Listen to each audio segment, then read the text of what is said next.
The auction yard reeked of dry dust and rusted steel, a place abandoned by hope. Beneath a faded metal roof, voices drifted in dull murmurs, punctuated by cages' hollow clanks and the distant shouts of those too busy to care. In the far corner, dimly lit by a lone flickering bulb, sat Lot 47, an injured German shepherd whose matted fur bore the grime of neglect. His left ear split in a jagged scar, ribs pressing against a thinning coat, and a back leg limping with each shallow breath. He gazed at the floor, eyes lifeless, as if resigning himself to forever waiting. But no one stopped for him. No one except one silent man, drawn inside by a force neither could name yet both felt in that charged moment. Eli wandered past new breeds and show dogs that earned admiring glances. His arms, crossed, sleeve to grease-stained wrist, showed the telltale lines of hard salvage work. He had no business at animal auctions. He never would have come, yet here he was, halted at the gate's edge. Something in Lot 47's stillness called to him. Not a bark, not a plea, just the quiet of a soul drained.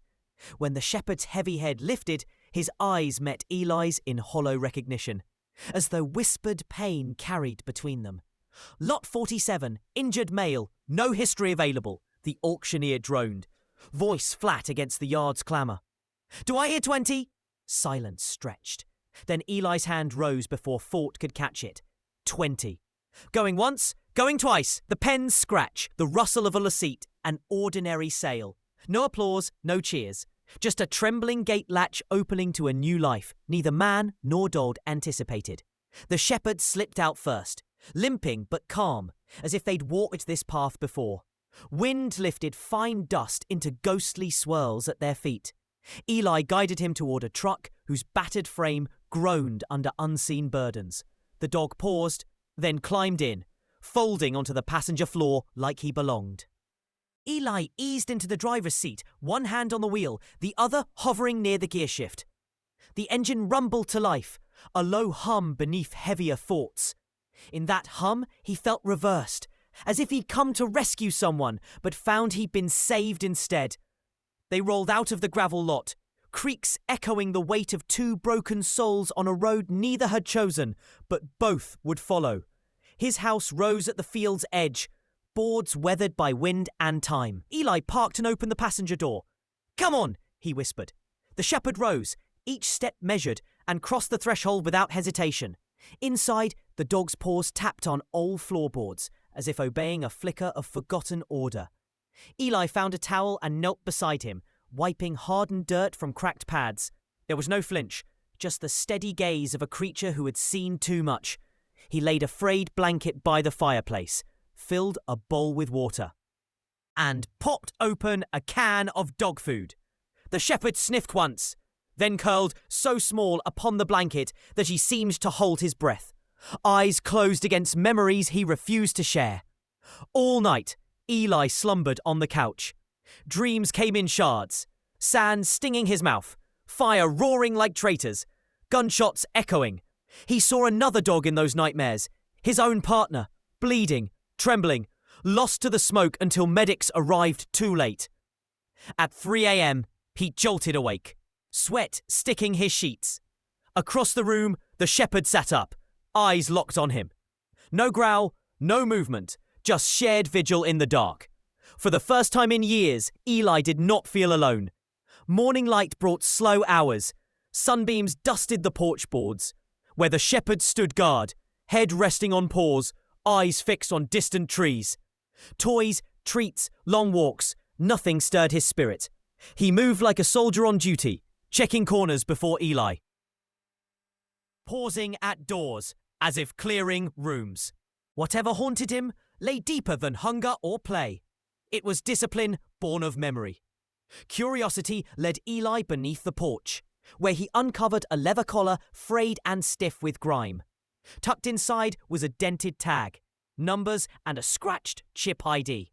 That night, Eli drove to Mara's farm, a sanctuary of rescued beasts and half-finished paintings. She scanned the chip.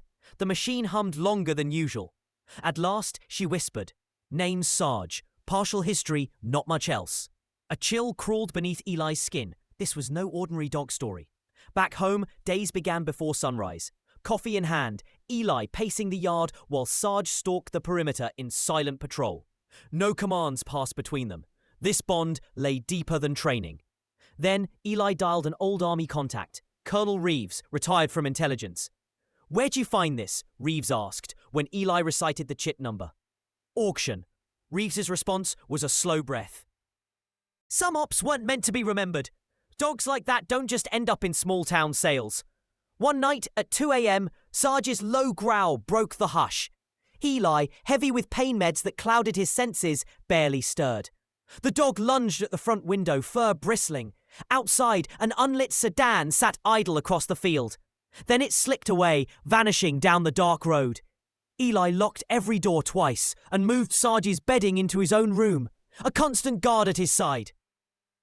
Exhaustion crept in that night, nails scraping at his mind. Miss Margaret, his elderly neighbour, slicked near her back gate, frost biting her skin. No one else heard her faint cries, only Sarge. The dog burst through the screen door, barking and clawing until Eli awoke. Disoriented, he followed the frantic yelps into the yard and found the woman near collapse. Hypothermia had begun its cruel work. A few more minutes, and she might have slipped away. He dropped beside her, checked her pulse, dialed 911, and watched Sarge never leave her side until paramedics arrived. The next morning's paper bore the headline, "Veteran's Dog Rescues Elderly Woman," Clara's byline. That afternoon, the reporter returned, folder in hand. "We need to talk," she said, revealing an old photo. A younger soldier kneeling beside a German shepherd in desert fatigues, chain-link fence, and armed guards behind them.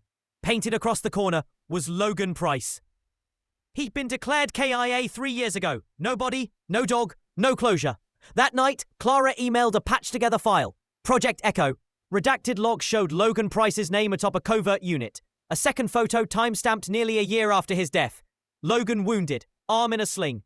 Led by Shadow, the very dog now at Eli's feet, through a dusty evacuation zone. Whispers of a rogue handler vanished after an ambush. Sarge's past was darker than Eli imagined. Clara uncovered a trail. Veterinary visits across 3 states, each under a different alias. Same limp, same scar. The final entry was near a coastal town 4 hours south. Eli didn't hesitate. He packed the truck at dusk. Sarge hopped in as if knowing their destination. They drove through a night stretched by doubt, every passing mile heavy with questions. Dawn found them at a sleepy harbour town. Bright nets draped over weathered boats, gulls crying overhead. Eli knocked on vet clinic doors and shelter windows, photograph in hand. Most people barely glanced. Then Sarge froze at the pier start, ears alert, nose quivering. Without hesitation, he bolted between crates and nets. Eli chased him until the dog stopped beside a hooded man. The man looked up, face half hidden in shadow. Time faltered in Eli's chest. Sarge stepped forward, resting his head against the man's knee.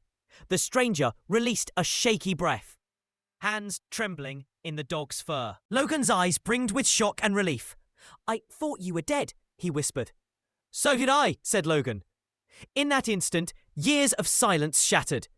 They sat together on the water's edge, Logan recounting the mission gone wrong, an ambush that left his unit stranded, the evacuation that separated him from Shadow. The dog had refused to leave, dragging Logan to safety in the desert's roar. But once Logan was airlifted, presumed dead, everything else unraveled. With secrets too dangerous to tell, Logan vanished to keep them both alive. Clara's full story went live days later. The forgotten canine of Project Echo. It spread like wildfire. Soldiers, veterans, and animal lovers rallied. Donations poured in for retired service dogs. Networks interviewed Eli and Logan, both forever changed by a bond stronger than war itself. They stood before a congressional committee investigating private military contractors.